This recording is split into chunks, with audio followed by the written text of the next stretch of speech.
Jamaah, oh jamaah. Alhamdulillah jamaah masih di Islami Tinda dan hari ini kita sedang membahas tema tenang nak. Masih ada ayah di sini, Masya Allah. Baik, sebelum kita lanjutkan pembahasan kita, saya mau ajak dulu jamaah untuk nonton dulu tayangan berikut ini. Silakan. Waduh, Masya Allah, pengorbanan seorang bapak. Tadi kita lihat tanpa alas kaki membantu anaknya untuk berdiri lagi, Masya Allah. Panasnya itu loh, Masya Allah. Udah gak mikirin panas, gak mikirin apapun, aduh. Habib, apa nih melanjutkan pembahasan tadi yang ada mau lewat dulu. Ngomongin seorang ayah yang single parent biasanya gimana ya, aduh mohon maaf nih, suka gak ada kepikiran buat menikah lagi karena terlalu sibuk gitu. Ngurusin anak, ngurusin pekerjaan. Aduh yang sebelah saya kayaknya udah senyum-senyum, tepat banget kalau saya tanya. Nyolek-nyolek gak sih sebelah? Iya, tapi ini buat Habib dulu. Nah Habib, menurut sudut pandang Islam, sebetulnya kapan nih waktu yang tepat untuk mencari, bukan pengganti tapi untuk melanjutkan gitu ya, misalnya almarhum atau istrinya yang sudah tidak ada, iya almarhumah. Terus hal-hal apa aja yang harus diperhatikan gitu? Mohon penjelasannya. Sebetulnya gimana Habib? Bukan saya yang pantas untuk Nggak, menjelaskan. cocok lah. Habib kan udah selesai. Habib sudah berhasil iya, nih. Aku belum. Memang pantas lah Habib. Ampun Ustaz Maulana. Silakan Habib. Ustaz Sam. Bismillahirrahmanirrahim. Allahumma sholli ala sayyidina Muhammad wa ala sayyidina Muhammad. Kapan waktu yang pas? Kapan waktu yang mantap? Kapan waktu yang harus dilakukan bagi seorang ayah untuk melaksanakan sebuah pernikahannya kembali? Ini adalah pertanyaan yang menarik, tidak bermaksud untuk menyenggol Ustadz Maulana. Direkam nih Bib, lihat Bib. Buat anak-anaknya. Buat kenangan, mau dicatat. Tidak bermaksud untuk menyinggung Ustadz Maulana, tapi saya akan membalaskan sesuai dengan hukum syariat baginda Nabi Muhammad SAW. Dijelaskan bahwasanya ketika sahabat-sahabat Rasulullah SAW yang dimana dia menduda, apa yang dilakukan Rasulullah? Bisyur'ah, disuruh cepetan nikah. Disuruh cepetan nikah, ayo cepetan nikah, ayo cepetan nikah. Itulah yang dilakukan oleh baginda Nabi Muhammad SAW. Dan ketika dilakukan seperti itu, maka nikahlah. Karena apa? Ketika engkau nikah, engkau dalam keadaan susah, engkau dalam keadaan pusing, engkau dalam keadaan sedih, atau engkau dalam keadaan senang, atau engkau dalam keadaan apapun, ketika engkau berada di rumah ada sakinah, ada ketenangan di dalamnya. Ada yang dimana anak tidak bisa mengisi satu sisi. Yang harus diisi adalah oleh siapa? Oleh seorang istri. Sisi tersebut atau sudut pandang tersebut atau satu kelengkapan itu dimiliki oleh istri. Sehingga apa? Melahirkan sebuah ketenangan, cinta dan kasih sayang harus dimiliki oleh seorang suami. Maka dijelaskan dicepatinlah, buru-buru Ustadz Maulana, gak usah pikir panjang. Ya kan? Bismillah. Karena apa? Karena jodoh adalah kehendaknya Allah Subhanahu wa taala. Kalau misalkan belum datang, ya Allah, percepatlah jodohku ya Allah. Udah kelamaan 3 tahun, udah pusing ya Allah. Kalau bukan karena kehendakmu siapa lagi ya Allah? Kalau bukan pertolonganmu siapa lagi ya Allah yang akan memberikan saya?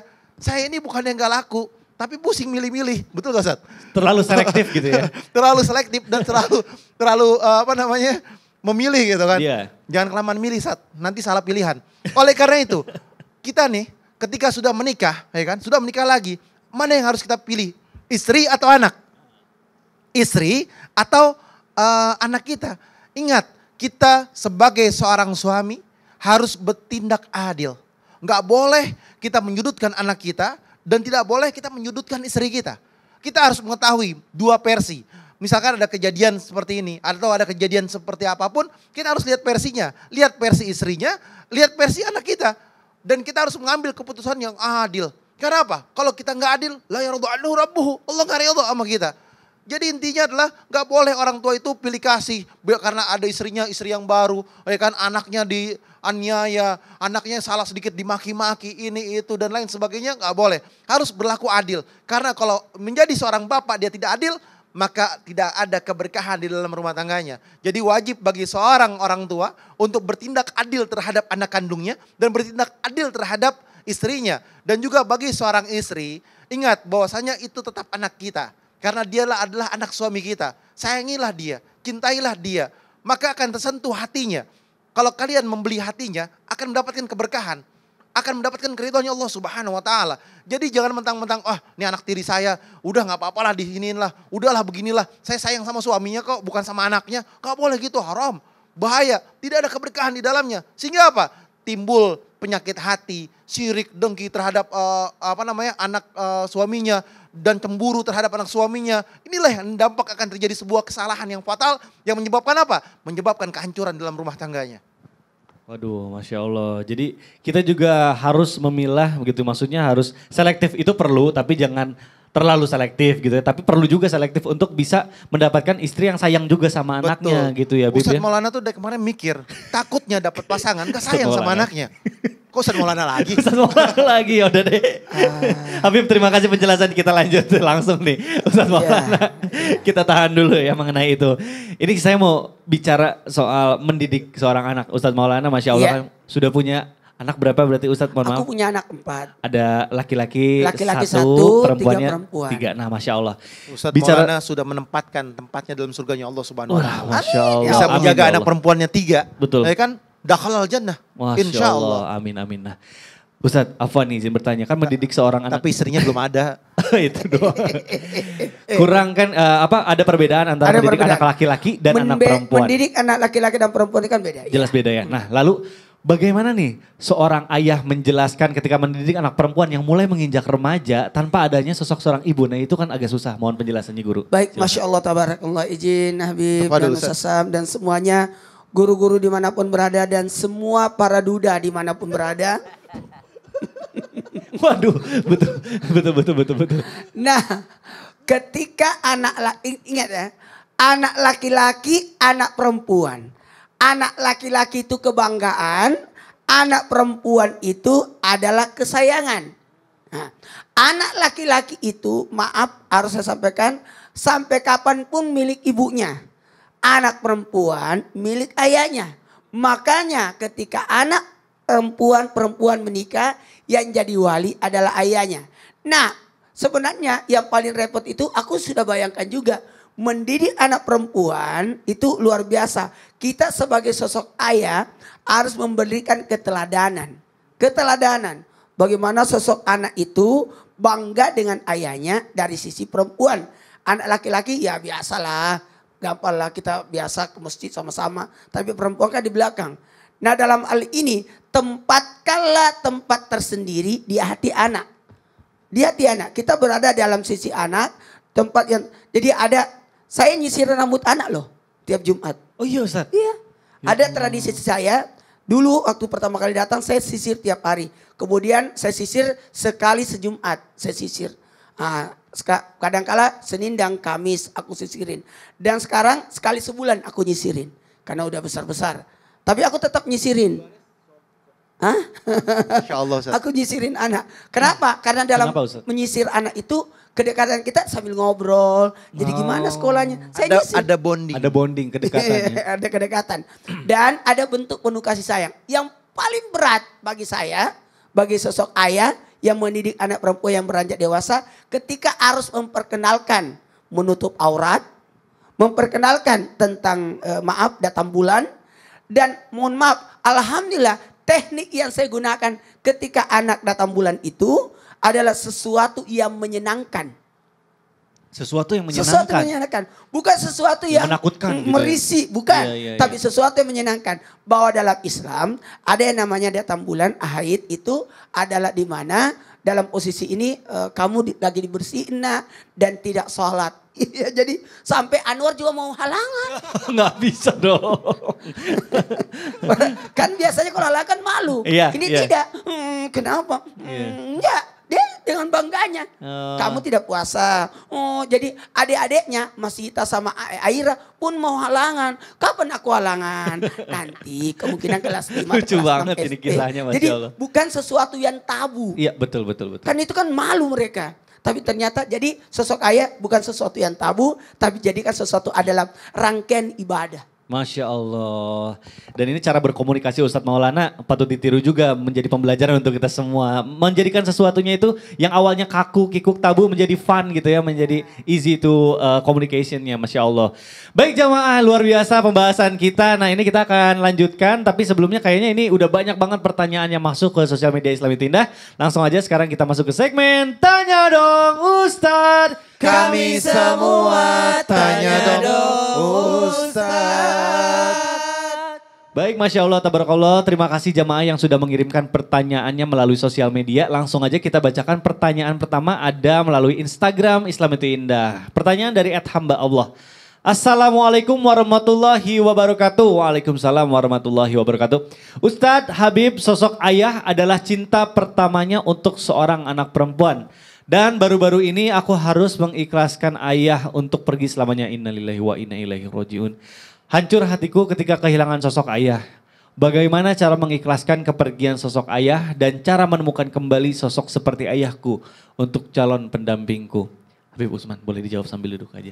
Innalillahi wa inna ilaihi raji'un. Semoga Allah berikan tempat yang layak Amin. dalam surganya Amin, Allah ya Allah. Subhanahu wa taala, dan juga ingat sekali lagi kullu nafsin dha'iqatul maut. Siapapun kita hidup di muka bumi ini, selama kita bernafas pasti akan ada saatnya nafas kita terhenti.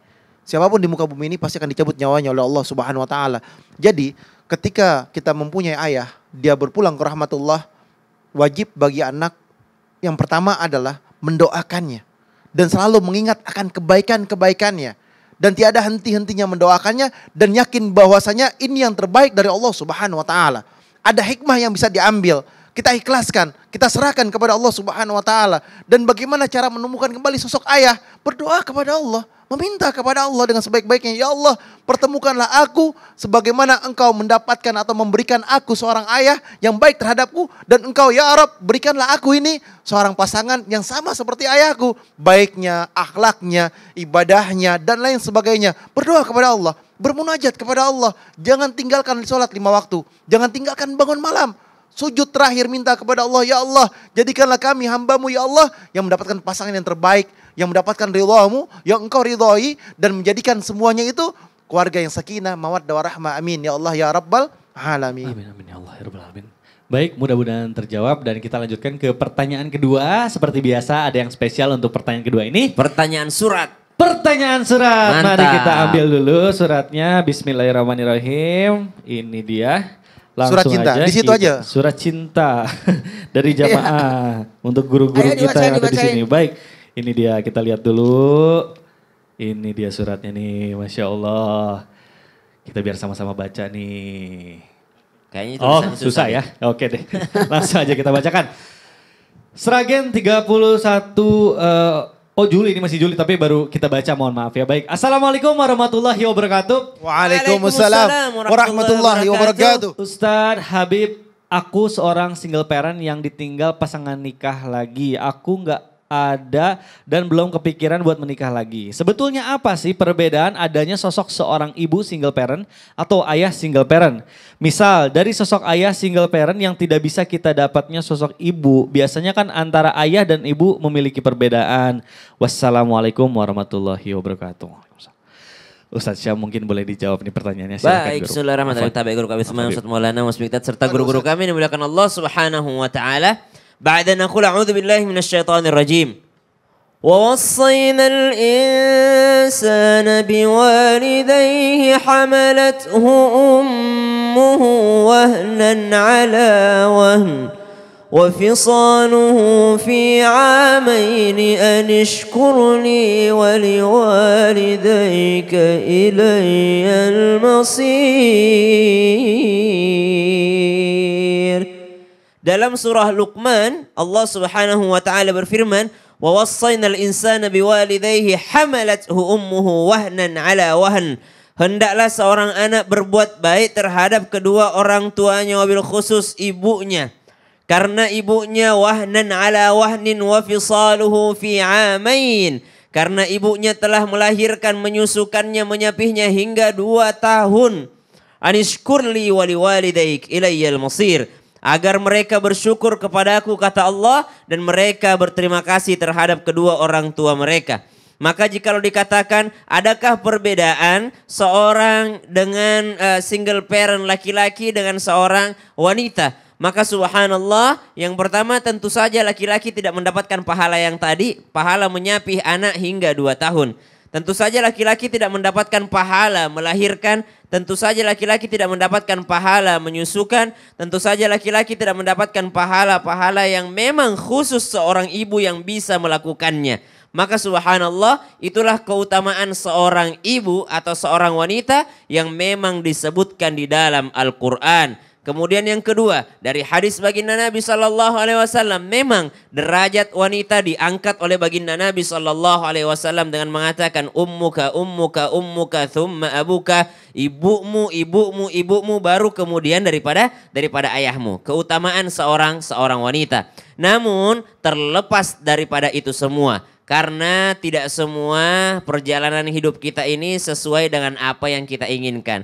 Tidak ada seorang pun anak yang ingin tumbuh besar tanpa seorang ibu. Tidak ada. Tidak ada satupun anak yang memilih untuk hidup bersama dengan ayahandanya saja. Secara fitrah kita ingin memiliki keluarga yang lengkap. Ada seorang ayah, ada seorang ibu, ada seorang anak, subhanallah. Semua menginginkan hal demikian karena termasuk daripada perhiasan dunia dan kebahagiaan dunia. Namun apalah daya, setelah kejadian, mungkin ada kejadian yang tidak bisa kita kendalikan lagi, maka semuanya dikembalikan kepada Allah Subhanahu wa Ta'ala. Namun kalau ditanyakan, ada enggak perbedaan pahalanya? Tentu saja. Wanita ada pahala melahirkan, wanita ada pahala mengandungnya, wanita ada pahala menyapihnya, ada wanita pahalanya dengan menyusukannya. Itu semua adalah pahala dari Allah Subhanahu wa Ta'ala kepada seorang wanita. Makanya anak disuruh berterima kasih lebih kepada seorang perempuan, dan Allah Subhanahu wa Ta'ala memberikan contoh yang luar biasa tentang seorang perempuan.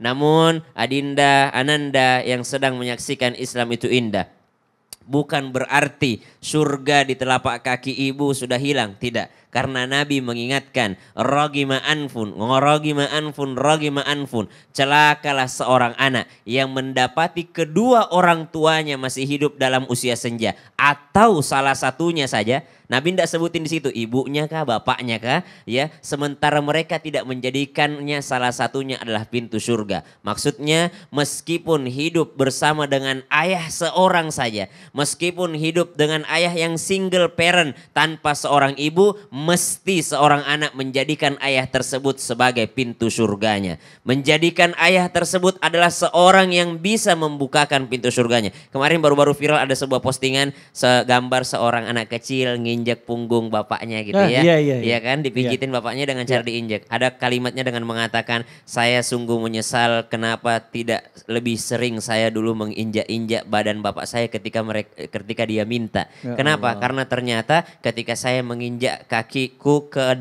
punggung bapakku, itu sama seperti menghilangkan penat ia seharian. Subhanallah. Jadi bukan karena pijatannya, bukan karena injakannya, tapi itu batinnya yang kena. Subhanallah. Sebentar. Halo. Iya nak, sebentar nak. Ini papa masih kerja dulu, nanti pulang. Iya. Sebentar ya, ini masih syuting ya. Iya. Oh bentar lagi barak kayak gitu tuh. Ini kayaknya si Zo udah mulai protes nih. Kayaknya udah bisa protes. Udah bisa protes karena udah bisa mencet HP gitu.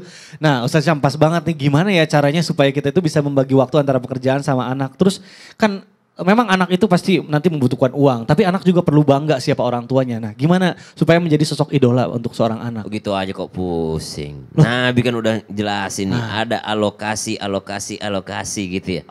Ini jadi dia kebaikan itu juga harus dialokasikan. Harus di-manage juga. Harus tempatnya. Misalnya setelah yang satu ini tetap di Islam tidak. Jamaah, alhamdulillah. Udah serius.